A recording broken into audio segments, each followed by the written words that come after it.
Welcome to Whiteboard Wednesday, and on today's episode, we're going to answer the question, how long is a triathlon? Maybe you've seen it on TV, the Ironman World Championships in Kona, Hawaii, or you have friends that compete in triathlon, and you're wondering to yourself, just how long are these races? How long do they take to compete? And if this is something you're interested in, how can you get started? In this video, we're going to talk about all of those things, but first, what is triathlon in the first place? Triathlon is a multi-disciplinary sport that combines swimming, biking, and running, and the only break between each of those three disciplines is called a transition period. Triathlon got its start in 1974 in San Diego, California. In the year 2000, it made its Olympic debut, maybe where you saw it on TV, in Sydney. And in 2016, it made its Paratriathlon Olympic debut in the Rio Olympics. So there's four major distances to triathlon. You have the sprints, the Olympic, the half Ironman, and the Ironman. These are all swim, bike, run competitions, but they're various distances. The sprint triathlon is a little bit more beginner entry level, a great way to start into the sport. And the swim is 750 meters. In miles, that's about 0.46, so just under half of a mile. Then you go from a 750 meter swim into a 20-kilometer bike, which is about 12.4 miles. Then you have a 5-kilometer run, which is about 3.1 miles. So that's a sprint. And for an elite athlete, a professional triathlete, they'll do this in under 60 minutes if they're a male and maybe under 65 minutes for a female. If you're an age group triathlete, meaning you're non-professional and you compete and you're 30 years old, 40, 50, 60, 70 years old, if you can be under 90 minutes, that's pretty good for a sprint triathlon. Next up, you have the Olympic distance triathlon, and the Olympic is obviously competed in the Olympic Games, and that's where it made its debut in Sydney in 2000. The Olympic distance, you have a 1,500 meter swim. It's about double the sprint, and that's 0.93 miles. So you're almost swimming a mile. After a 1,500 meter swim, you're gonna go into a 40-kilometer bike ride, which is about 24.8 miles, and then you finish off the Olympic distance race with a 10-kilometer run, which is about 6.2 miles. So the Olympic distance is actually about double everything that you're doing in the sprint. And because the bike segment is a little bit faster, it takes almost twice as long. So an elite athlete, a winning time from the 2016 Rio Olympics, the male won in 1 hour and 45 minutes, which is really, really fast. And the fastest female was 1 hour and 56 minutes. If you're an age group triathlete and you're just getting into the sport, or maybe you do a couple triathlons a year, if you're about 2.5 hours to 3 hours, that's pretty good. Most experienced athletes will be under 3 hours in the Olympic distance triathlon. It's also important to state that each of these different races have different times depending on the course. Some might have hills, some the open water might be faster than others, and some the run might be a little bit more challenging. So keep that in mind.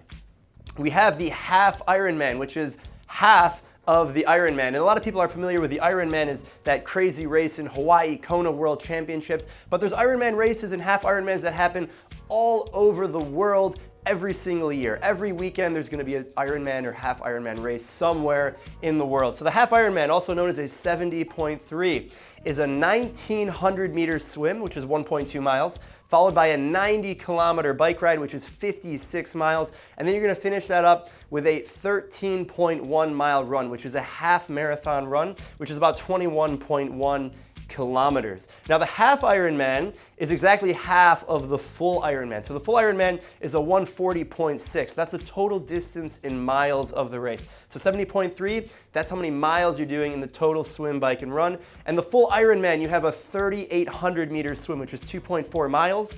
You have a 180-kilometer bike ride, which is 112 miles in the saddle on the bike. And then you've got a 42.2-kilometer run, which is a full marathon, 26.2 miles at the end of the swim and the bike. And so if we back up a little bit, how long does it take to do a half Ironman? Well, the pros, an elite level triathlete, the fastest time ever is a 3:40 for a male on the half Ironman and 4 hours and 10 minutes for a female. Now those times are ridiculous, so if you're just watching this video and you're learning about all this, you're most likely not going to be competing at that level or know anyone who actually goes that fast. But an age grouper might be anywhere from 6 to 7 hours for a male on the half Ironman, and a woman anywhere from 7 or 8 hours. There are time limits on the half Ironman and the Ironman. So the Ironman, for example, you have a 17-hour limit. So you have to complete the race in less than 17 hours or else you'll be disqualified. It won't count for you. So an elite level athlete, the fastest time on Ironman Kona, Hawaii, World Championships in October, 7:52 for a male and 8 hours and 26 minutes for a female. These are hours and minutes, not minutes and seconds. So we're talking about 8 hours of heavy, intense aerobic activity. Again, most age groupers who are doing this are not going to be around 8 or 9 hours. If you're a male and you're under 10 hours, that's very, very impressive. Most males will be anywhere from 12 to 13, 14 hours, and females will be, an hour or two slower than that, anywhere from 12, 13, 14, 15 hours on the full Ironman. So these are the 4 most common triathlon distances competed, and you'll find these races all over the United States and all over the world actually. Sprint, Olympic, half Ironman, and Ironman. If you look at the distances, they're actually half of the one on top of it. So an Ironman, the full Ironman is the max distance that most people will compete in. A half Ironman is exactly half of each discipline: swim, bike, run. An Olympic is about half on the bike and the run, a little bit less, it's a little bit closer to a half Ironman on the swim, and a sprint is about half of an Olympic. Now, the sprints will often vary in the swim. Some might be 500 meters, some might be 800 meters, and it depends really on the course. Now, if you're looking at getting into triathlon, and this is interesting to you, how do you get started? It's a little bit easier than you think, actually. The number one thing you need to do is you need to set a goal. Set a goal that you want to do a triathlon. And it could be a sprint. You don't have to set a goal of doing an Ironman. Just set a SMART goal, something that is specific, measurable, attainable, time-bound, and specific to your goal. And then sign up for a race. I recommend signing up for a sprint or an Olympic distance triathlon. Next, you need to get a training plan, because you might think, how am I going to exercise for 2 hours, 3 hours, even 1 hour if that's not what you currently do? And how do you break up your training between swim, bike, run, even strength and conditioning so that you can be successful in achieving your goal? So I definitely recommend you download the MyTriPro app, which we have linked in the description. It'll set up a training plan specific for you based on how many hours per week you have to train, what your specific goal is if you're training for a sprint or an Olympic, and we'll put that in a calendar for you so that you can really focus on what you need to do to be successful in achieving your goal. So download the app and get a training plan personalized for you. And keep in mind, there's a few other distances we didn't talk about. There's something called a super sprint triathlon. So we have the sprint, which is the shortest distance of the 4 major distance triathlons, and a super sprint is actually half of a sprint, and this is really a beginner entry-level triathlon race. So maybe you're not as strong of a swimmer, or you're not very confident in any of the disciplines.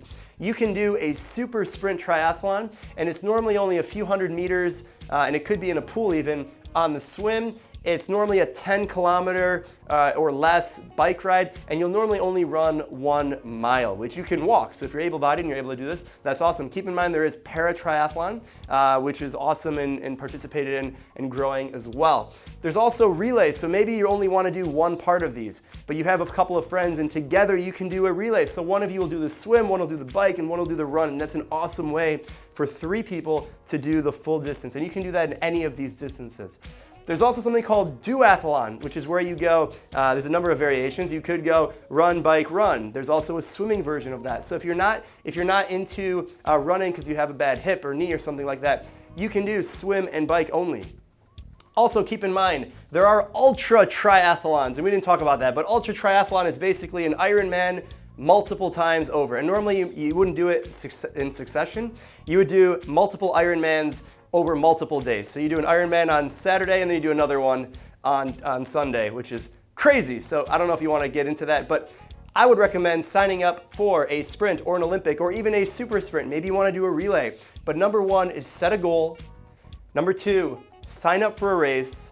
And number 3 is get a training plan. Download the MyTriPro app. And if you like more videos like this, if you have more questions about the distances of triathlon, what triathlon is, leave them in the comments. Until next time, that was Whiteboard Wednesday. Happy training. Bye.